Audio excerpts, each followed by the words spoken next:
Hi, welcome to Social Research Insights. The purpose of Social Research Insights is to promote open source software for both academic and corporate research needs.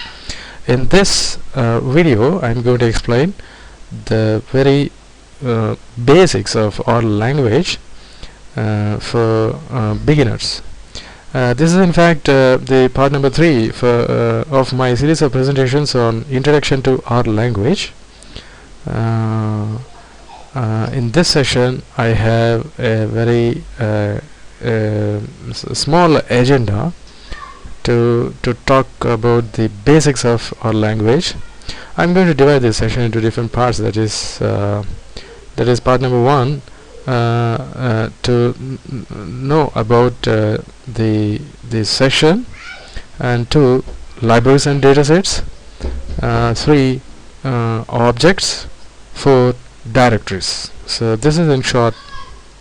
I'm going to just deliver a lecture on these 4 important aspects of our language, which is very important for the newbies. Those who begin with our language. And coming to the first one, session information, we have a wonderful function called session info, and the pair of parentheses.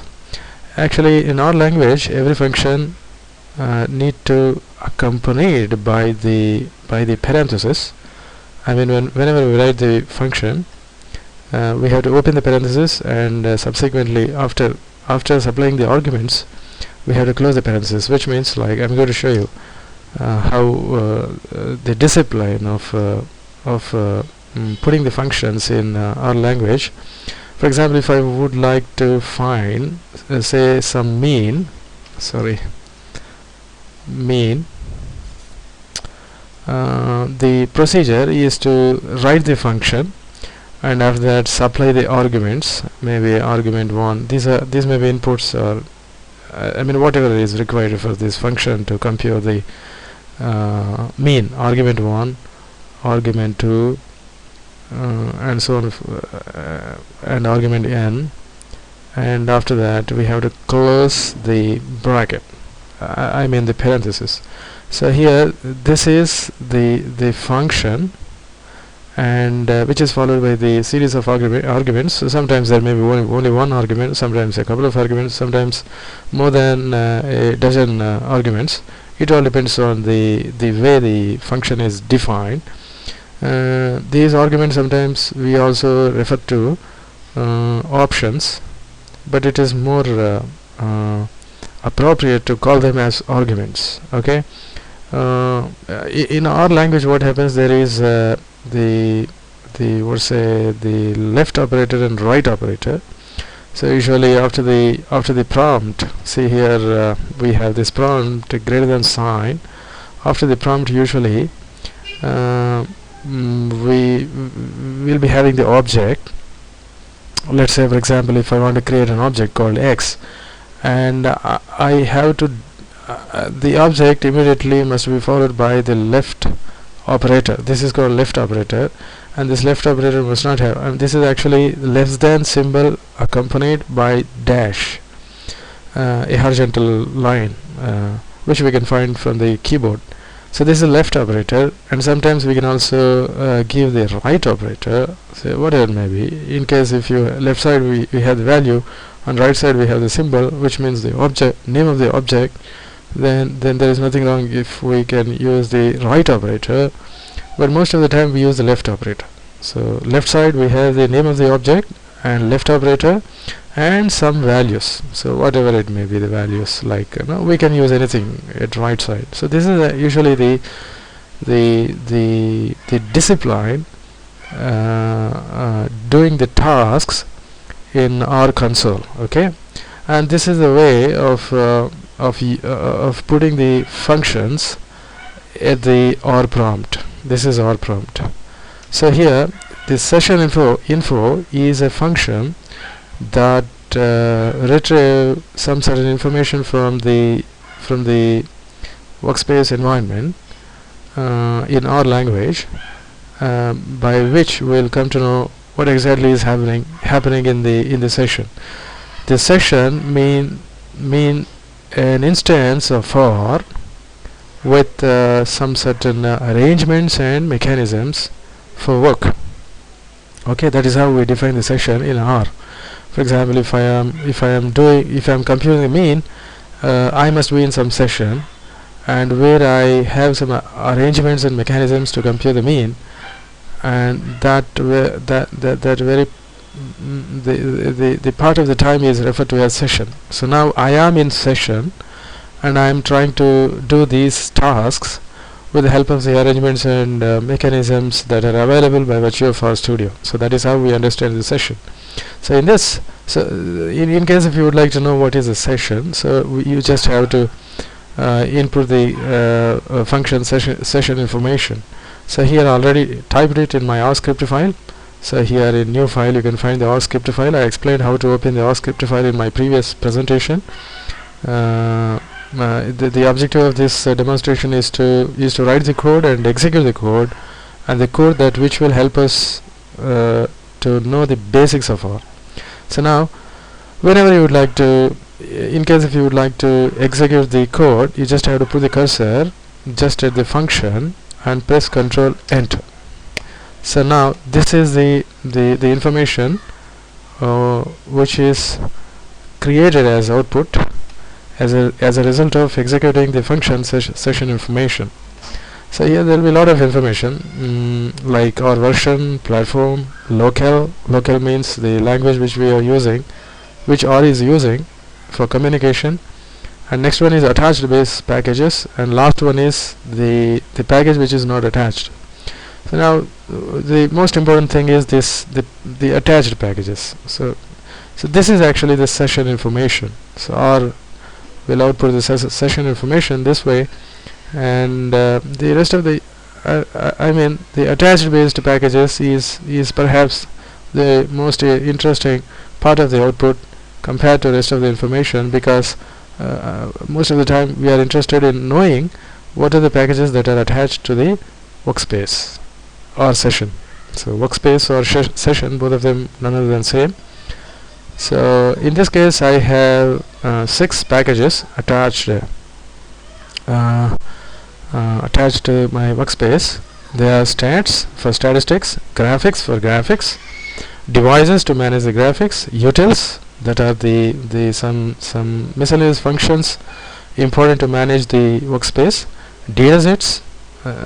This is another package which has the datasets available for understanding or understandability of the user, methods and base. So this R base is by default this is actually the software which we install. The R base is the package which is very essential for R, and it is by default available for all statistical numerical analysis. Okay, this is the importance of session information. Next one is our version. We already have the information of the version and the platform in session information, but there is a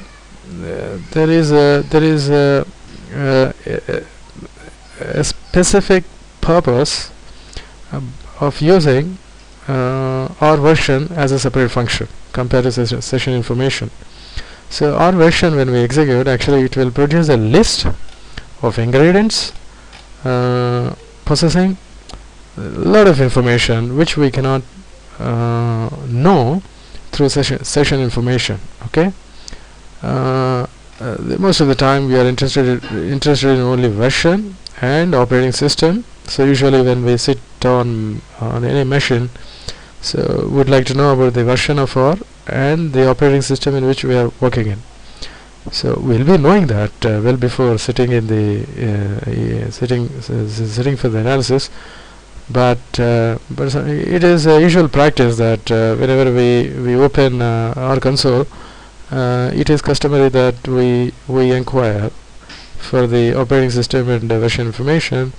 So when you open R, so by default R display everything, but sometimes, just as a matter of information, you may be interested in knowing about the version and operating system. In that case, we can make use of our version.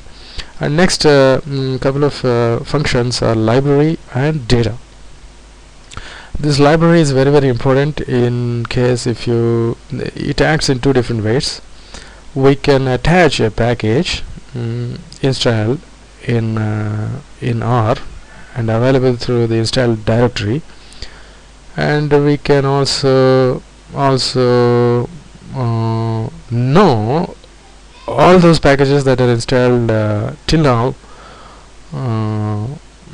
through our work. For example, I'm going to press enter, control enter, so that there will be a list of packages with the information of the directories. So for example, there are few there is a sub list. I mean, these packages that are shown the upper part of this file are installed in this directory. So essentially there will be two pieces of information from this action, that is, will know the directory, the place or address of the directory, the path of the directory, and the packages that are installed in that particular directory. Usually when we install R is installed in home directory, and most of the packages, whenever we install the packages, mostly they'll be installed in the native directory. Okay, unless if we mention a custom directory for installation of packages. Okay, but usually it will be installed in home directory where R is installed. So together, I mean, packages are installed together with our base. Okay, so next one is the data. So when we press Ctrl Enter, it will retrieve the information regarding all those datasets that are available in R. So right now these are the datasets available in my R. These are the default datasets that are shipped along with the packages. I mean, when we install the packages, we also, the packages will be having, by default will be having certain datasets for users practice. So sometimes we pick up these datasets and try to execute the code and verify whether, and sometimes these datasets helps us to prepare our datasets that in conjunction with the existing datasets, so that we can perform the analysis without errors. This so happens because the methods or the functions that are written in our packages will be having some discipline. So that needs a data set exactly defined in the way that function requires to execute the method. So due to this reason, at times these datasets helps us to understand the methods that perhaps as how we need to prepare our datasets for a particular statistical or numerical analysis. Okay. The other function is going to be objects, and this is of course an important function in case if you would like to know all those objects that are available through your namespace or work session. I mean your session. So press enter, and you can see here these are some of the objects that I had created during the time of my analysis. Okay. At times we may be writing the functions, at times we may create some variables, I mean data variables, and sometimes we may be creating the data sets, and these data variables, data sets or functions will be saved in our workspace as in the form of objects. Okay. So if you would like to know about the objects that are available through the workspace, you can just write this statement, objects, open the parentheses, close the parentheses, press Ctrl Enter, then you'll come to know. And at times after finishing the work, we may not like to keep the objects within the workspace. So we at times might feel that we would like to get rid of these functions, and at that times we can use a different function called remove.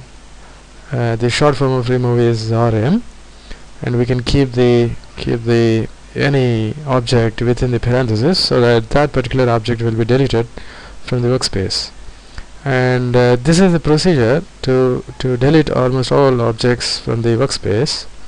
We can just use it as remove within parenthesis list is equal to ls. ls is a very important function. I may not be able to talk about this function right now in this session, but I will explain the uses of this function in my separate video. Okay, this is, and next the function is get working directory, set working directory. So this is very important. Every beginner must know, because the get work at times I mean when we do some tasks in our console, and everything will be saved in the home directory. So this is my home directory, and just like this you'll be having your own home directory. So everything will be saved in the home directory. All this history, objects, and plots and other miscellaneous information will be saved in the home directory. So when we but it is not a good practice. It is better to have a separate directory for our work, because at times we may be interested in during the time of any catastrophe in our mission, that may endanger the information which is saved in the home directory, because this directory is very sensitive for the disasters. So it is better to create a separate directory for the work, and we can set the directory through set working directory. I'm not going to execute these functions because they are not important for me, but I just would like to explain them for your information. So these are the few important functions every user must know before starting the analysis or any other programming work.